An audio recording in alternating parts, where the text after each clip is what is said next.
Bismillahirrahmanirrahim. Assalamu alaikum. Welcome to Newsroom. I'm your host Khalid. Today is the 25th of June 2025. A very quick glance at what has been happening very recently. Firstly, a CNN report on the Iran attack.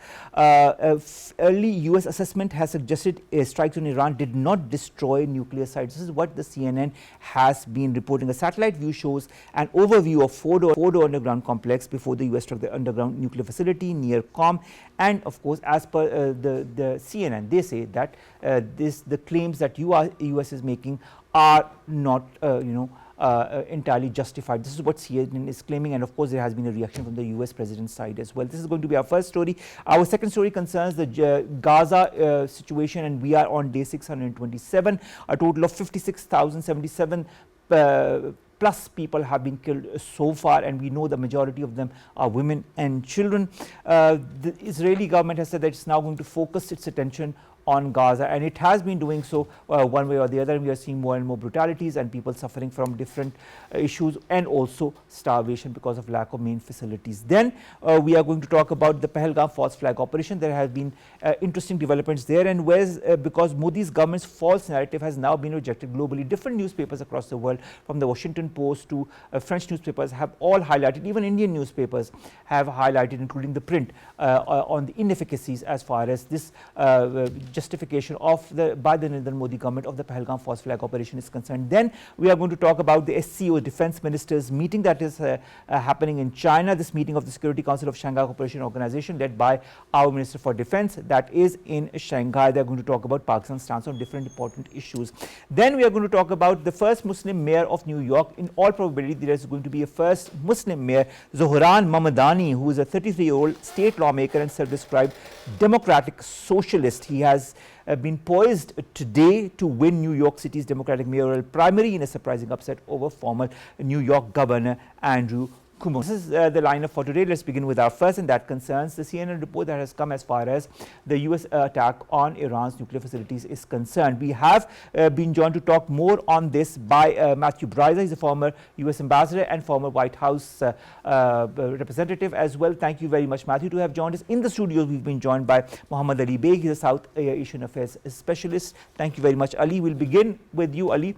Ali, these conflicting assessments between the White House and the Defense Intelligence Agency, how do they impact the credibility of US claims that Iran's nuclear program was obliterated by their attacks? Bismillah ar-Rahman ar-Rahim. Thank you so much for having me.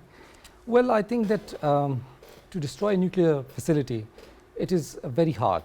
And I think President Trump has made a very perhaps earlier, I think, claim to have destroyed. He was just talking after the NATO session as well, and he reiterated the same thing, that the whole nuclear apparatus has been destroyed. He has used the word obliterate, and I think that it's very difficult. I mean, first thing is that when you destroy a nuclear facility, there's a huge fallout, a nuclear fallout coming out of that facility, because you have destroyed the nuclear reactors, the centrifuges, and the fissile material, the highly enriched uranium or the low enriched uranium. So I mean, it's quite early to say, and I think that President Trump has made a claim that I think it is going to be very hard. All right, to sustain maybe in the long run, but because I think there will be other investigations, and the IAEA will also step in to see what damage has been done. Matthew, are you with us? I am. Yes, I am. Oh, wonderful, wonderful, Matthew. Wonderful to know. How should the international community, in your point of view, interpret President Trump's assertion of total destruction versus the intelligence community's more cautious and uncertain evaluation? Because even at the NATO session right now, where he was addressing, he said exactly the same thing. Yeah, he seems to be sticking to his story that these strikes destroyed or obliterated Iran's capabilities. I think probably what happened, I don't know the truth, right? I mean, he tends to overstate facts or interpretations, and that may be a case of what's happening here. And, just based on my experience, my 4 years in the White House. Oh, there seems to be some issue. So we'll come back to our guest in the studio, Ali Beg, who is with us. What are the implications of the preliminary findings that Iran nuclear program might only be delayed by a few months rather than be completely destroyed, as is being said and told and suggested by the US president? Well, in my assessment, I think Iran was years, I think Iran needs years to build a nuclear bomb, because it doesn't have the capability, it doesn't have the required highly enriched uranium to build a fissile material capable of making a nuclear bomb. I think that a lot of people are making claims, and especially the West has been making a lot of claims that Iran was quite near in making a bomb. But I don't think so. Because but even Iran has all said time and again that it does not want to have any such capability. It is using its nuclear facilities for peaceful purposes, and that is where it ends. Every country says that. Everybody maintains this rhetoric. For instance, I mean, we also say that we our nuclear capabilities for peaceful purposes, and no doubt it's mentioned in our nuclear doctrine as well. But if we talk about Iran, I mean, Iran has been under sanctions for more than 20 years now. Severe sanctions, international sanctions. You cannot do trade with Iran. You could just look at the Iran-Pakistan-India gas pipeline, look at the fate of that pipeline. We could not have been able to, materialize that pipeline, even though we need it quite badly. Especially if you look at the previous winter, our government, and we must give the credit to the government, they have managed in a very amicable way. But nuclear bomb is not like you could just make it overnight. It needs years and years of preparation. You need skill, and you need the right apparatus to make such a thing. Just look at the journey of our nuclear bomb. I mean, we made it, and the world was surprised because that we had the nuclear process. We had the scientists, and thanks God, we had the capability. And we actually, because of the Afghan war, we had that. But Iran doesn't have that. And when you are under sanctions, you could not import such goods, such equipment, and your scientists could not go abroad to learn such know-how and scientific, I think, methods for that matter. So I think that it's very difficult to say. I mean, if you ask me, this is my understanding that Iran was in no possible way making a nuclear bomb. All right. Let's also talk about what Marco Rubio just said, and you were just listening to him as well. He said at the NATO session that the US is ready to work for peace and ready to talk to any country that wants to work for peace. And it said the US would rather like to talk to Iran directly rather than have any intermediary. How do you see that under the current situation now that there is a ceasefire between Israel and Iran? Well, I think Secretary of State Rubio has made a wonderful statement, if his intentions are true. Because he has we have listened to the press conference, he has said that President Trump is ready to talk to any country in the world. We remember in President Trump's first tenure, he went to North Korea, and then he had a meeting with the North Korean leader Kim Jong-un, and it was unprecedented for that matter. We could not imagine a US president meeting with its North Korean counterpart. I think that US understands this thing very clearly, that the world needs peace. And yes, we could criticize, and we could try and analyze their tactics, the Trump administration's tactics in achieving that peace. First, they try and strike hard, and then they lower the tensions by saying this thing in particular. Just like what happened between India and Pakistan. India and Pakistan went to almost a full-scale war. And then President Trump intervened, of course, on the request of India, and brokered a ceasefire between these two countries. He just mentioned it in his press conference as well. So I think that if he says, and if his intentions are true, we must appreciate, and we are looking forward to it as well. All right. Coming to our next story in that concern, ladies and gentlemen, the Pahalgam false flag operation and all that ensued, and the India that tried to pump the fact that Pakistan was behind it all, and that was all nicked by not only different proofs within the country but also externally, because there's no proof whatsoever by India as well, and now even international media is talking about it.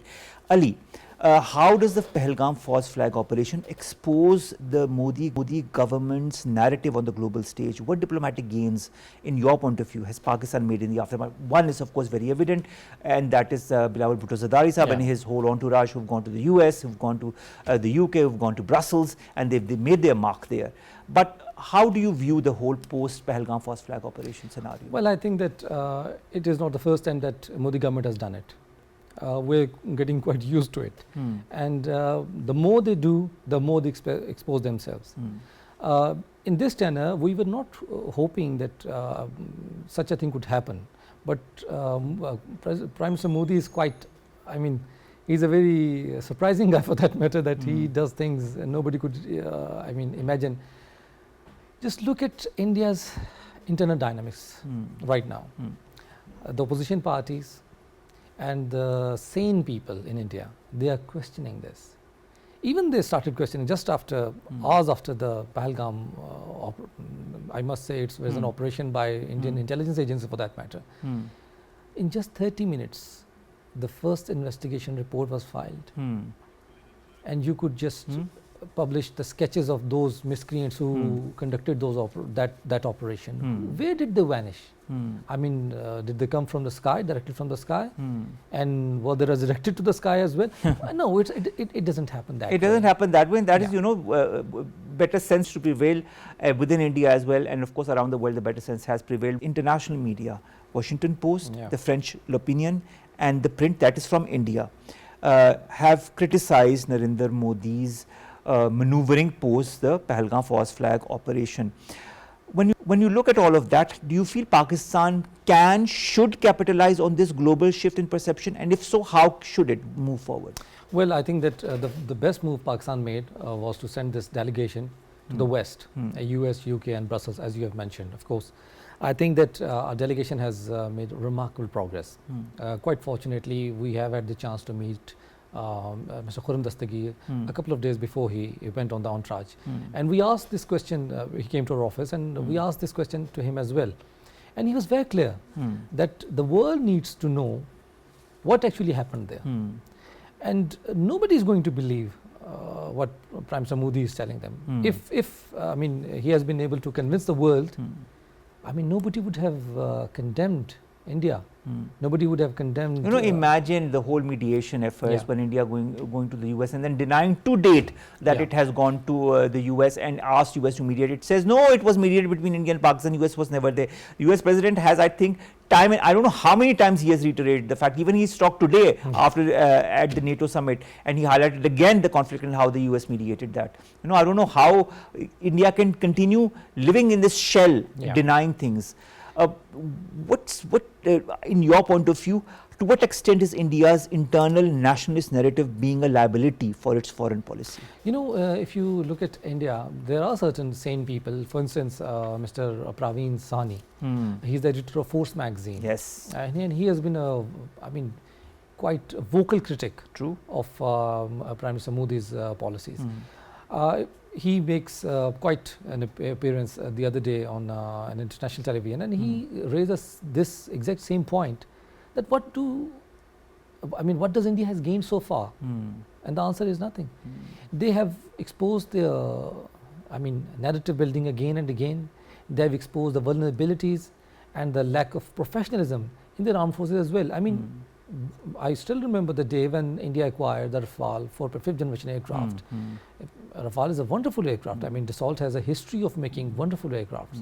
And Dassault is not just the face of France, it is the face of NATO at large. So I think that by doing this Operation Sindoor, which has, I think, failed miserably, not just operationally, but even on the level of narrative as well.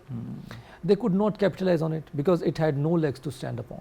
They wanted to destroy the so-called sanctuaries here in Pakistan. And look what they did. They only attempted to hit mosques, or they attempted to hit even residential buildings. You know, nothing happened, and they continue to say that no, we have done this and we have done. You know, it reminds me a lot of similarity between what the Indian perspective on the region and the Israeli perspective on their region is concerned. Let's hope better sense prevails. That's all I can say. Thank you very much, Muhammad Ali Beg, to have stayed with us for all this time, South Asian Affairs expert. We hope to see more of you in the coming days. With that, we come to an end of this newsroom.